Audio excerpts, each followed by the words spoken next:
Hello students, welcome to my YouTube channel Alpha Trick. तो आज हम कक्षा 11 में जो 16वां चैप्टर है मैथ का प्रायिकता, उसके क्वेश्चन नंबर 10 से स्टार्ट करेंगे। और इसके पहले जो क्वेश्चन थे उनको हमने अपने चैनल पर अपलोड किया है, आप जा करके देख सकते हैं। तो चलिए वीडियो को स्टार्ट करते हैं। उससे पहले अगर आपने हमारे चैनल को सब्सक्राइब नहीं किया तो सब्सक्राइब ज़रूर कर लीजिएगा। देखिए 10वां क्वेश्चन कहता है कि एक परीक्षण में एक सिक्के को उछाला जाता है और यदि उस पर चित्त प्रकट होता है तो पुनः उछाला जाता है। यदि पहली बार उछालने पर पट प्रकट होता है तो एक पासा फेंका जाता है। प्रतिदर्श समिष्ट ज्ञात कीजिए। देखिए प्रतिदर्श समिष्ट मैंने आपको बताया था कि जब भी कोई परीक्षण हम करते हैं तो उसमें जो संभव परिणाम होते हैं उनको हम प्रतिदर्श समिष्ट में लिखते हैं। और एक तरीके से प्रतिदर्श समिष्ट एक समुच्चय होता है परिणामों का, ठीक है। तो देखिए जो यहाँ पे प्रतिदर्श समिष्ट को हम एस से दिखाते हैं, ठीक है, सैंपल स्पेस बोलते हैं इंग्लिश में। तो देखिए इसमें कह क्या रहा है कि एक सिक्का है, उसको हम उछालते हैं और अगर उस पर चित्त प्रकट होता है तो पुनः उछाला जाता है। और यदि पहली बार पर उछालने पर पट प्रकट होता है तो एक पासा फेंका जाता है और प्रतिदर्श समिष्ट ज्ञात करना है। तो देखिए सिक्के में हेड और टेल होते हैं और पासे में 1 से लेकर के 6 तक की संख्याएं होती हैं, ठीक है, आप सब जानते होंगे। तो देखिए पहले हम एक सिक्का उछालते हैं और देखते हैं, मान लेते हैं सिक्का उछालने पर हेड आया। हेड का मतलब क्या होता है? चित्त, ठीक है। चित्त आया तो क्या लिखा है? अगर चित्त प्रकट होता है तो पुनः उछाला जाता है। मतलब कि अगर हेड आया है तो उसको फिर से उछालेंगे। तो चूंकि मान लेते हैं पहले हेड आया है तो इसको उछालेंगे तो हो सकता है फिर से हेड आए, ठीक, 2 ही बार उछालना है, ठीक।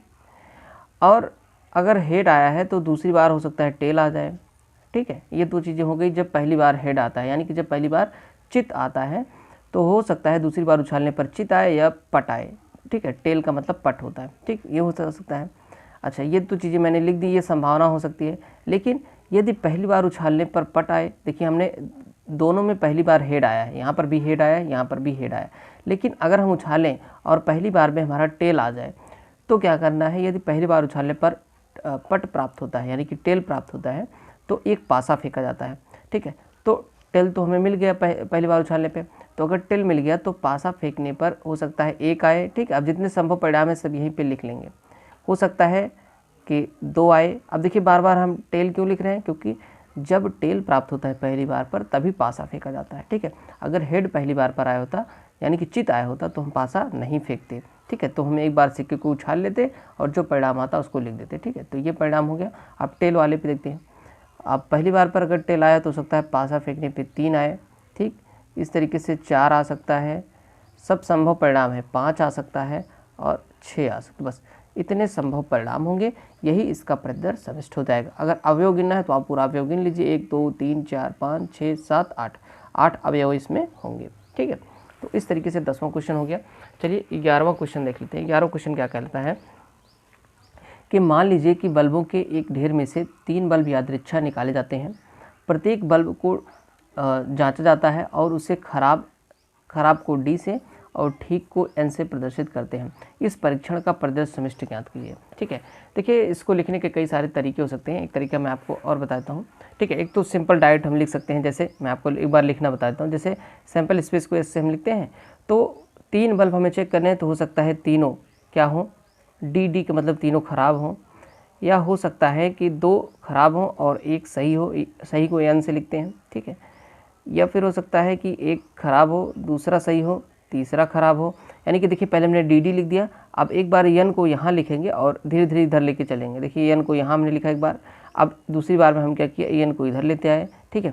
अब देखिए यहाँ पर एन हो गया, एक प्लेस खाली है तो यहाँ पर भी एक बार एन कर देते हैं, यानी कि पहला सही, पहला खराब और दूसरा और तीसरा सही, ठीक। अब एन यहाँ था, अब एन को यहाँ ले आते हैं, ठीक है। पहला सही, दूसरा खराब, तीसरा खराब, ठीक है। इसमें एक और हो सकता है, पहला सही, दूसरा सही, दूसरा खराब, तीसरा सही, एन से लिखते हैं। और ऐसा भी हो सकता है कि पहला सही, दूसरा सही और तीसरा सही। देखिए कितने हुए, 1 2 3 4 5 6 7, अभी एक यहाँ पे छूट रहा है। तो देखिए यहाँ पर कौन सा छूट रहा है, देखिए यहाँ पर डी एन हो गया, ये ठीक है, एन और डी एन हो गया। और यहाँ पर एक चीज़ और हम कर देते हैं, एन एन डी कर देते हैं, ठीक है। यानी कि पहला सही, दूसरा सही और तीसरा खराब। तो ये टोटल जो है प्रतिदर्श समिष्ट के बिंदु हो गए। अगर इसको आप और अच्छे से लिखना चाहते हैं तो क्या कर सकते हैं, देखिए मैं आपको बताता हूँ। देखिए हमने पहले बल्ब देखे तो या तो वो क्या होगा, खराब होगा या तो सही होगा, ठीक है। अगर देखें फिर अगर सही है तो हो सकता है दूसरा बल्ब, पहला बल्ब क्या होता है, अगर मान लीजिए एक बल्ब हमने उठाया तो या तो वो सही होगा या तो वो ख़राब होगा, ठीक, ये हो गया। अच्छा, अगर दूसरा बल्ब हम उठाएं तो पहला सही था दूसरा भी सही हो सकता है, या फिर पहला सही था तो दूसरा, सॉरी यहाँ पे डी का मतलब ख़राब, ठीक है, या तो पहला ख़राब हो सकता है या तो पहला सही हो सकता है। तो दूसरा बल्ब जब हम उठाएंगे तो हो सकता है पहला ख़राब था दूसरा भी ख़राब हो, या पहला ख़राब था तो दूसरा सही हो जाए, ठीक है। इस तरीके से यहाँ पर देखें दो कंडीशन बनेगी, पहला सही था तो हो सकता है दूसरा क्या हो, ख़राब हो, या पहला सही था तो दूसरा भी यन से मतलब सही हो जाए। अब चूँकि हमें 3 बल्ब लेनी तो एक बल्ब और लेते हैं, यहाँ पर दो कंडीशन होगी, क्या होगी, पहले दोनों ख़राब थे तो हो सकता है तीसरा भी ख़राब हो, या हो सकता है पहले दो ख़राब थे तो तीसरा क्या हो, सही हो, यन से मतलब सही। इस तरीके से यहाँ पे देखते हैं पहला ख़राब था दूसरा सही था तो हो सकता है तीसरा भी ख़राब हो, या हो सकता है पहला ख़राब था दूसरा सही है तो तीसरा भी सही हो सकता है, ठीक है। तो ये कंडीशन होगी। यहाँ पर देखिए क्या दो भी कंडीशन होगी कि पहला जो सही था दूसरा ख़राब था तो हो सकता है तीसरा भी सही हो जाए, या फिर पहला ख़राब था दूसरा सही था, सॉरी पहला सही था दूसरा ख़राब था तो तीसरा भी ख़राब हो जाए, ठीक है। और यहाँ पर भी दो कंडीशन बनेगी, एन एन डी और एन एन एन, ठीक है। अब देखिए यहाँ पर अगर आप देखेंगे तो ये जितने यहाँ पे लिखे हैं, ठीक है, वो सब आपको यहाँ पे मिल जाएंगे, ठीक है। तो ये एक आसान तरीका है समझने का किस तरीके से होता है, ठीक है। ये जब हम एक बल्ब लेते हैं तब कंडीशन होती है, जब हम दो बल्ब लेते हैं तो ये कंडीशन होती है, और तीसरी बल्ब लेते हैं, ठीक है, यानी कि 3 बल्ब जो हम लेते हैं तो ये कंडीशन बनती है, ठीक है। तो आपको वीडियो समझ में आया हो तो लाइक करना, चैनल को सब्सक्राइब करना। Thanks for watching. तो देखिए 12वां क्वेश्चन देखते हैं कि एक सिक्का उछाला गया है, यदि उछाला जाता है, यदि परिणाम चित्त हो तो, चित्त का मतलब क्या होता है, हेड, ठीक है। तो एक पासा फेंका जाता है, यदि पासे पर एक सम संख्या प्रकट होती है तो पासे को पुनः फेंका जाता है। इस परीक्षण का प्रदर्श समिष्ट ज्ञात कीजिए। तो हम जानते हैं प्रदर्श समिष्ट को हम यस से दिखाते हैं, ठीक है। तो देखिए इसमें क्या रहा है, एक सिक्का उछालता है, जब परिणाम चित्त प्रकट हो तो एक पासा फेंका जाता है, यानी कि जब सिक्का उछालते हैं तो हो सकता है उस पर टेल आए या हेड आए, ये कंडीशन बनती है। तो टेल की कंडीशन को पहले हम लिख लेते हैं, क्योंकि जब हेड आता है, हेड का मतलब क्या होता है, चित्त, और जब चित्त आता है तो एक पासा फेंका जाता है। तो जब हेड आया तो एक पासा फेंकते हैं, ठीक है।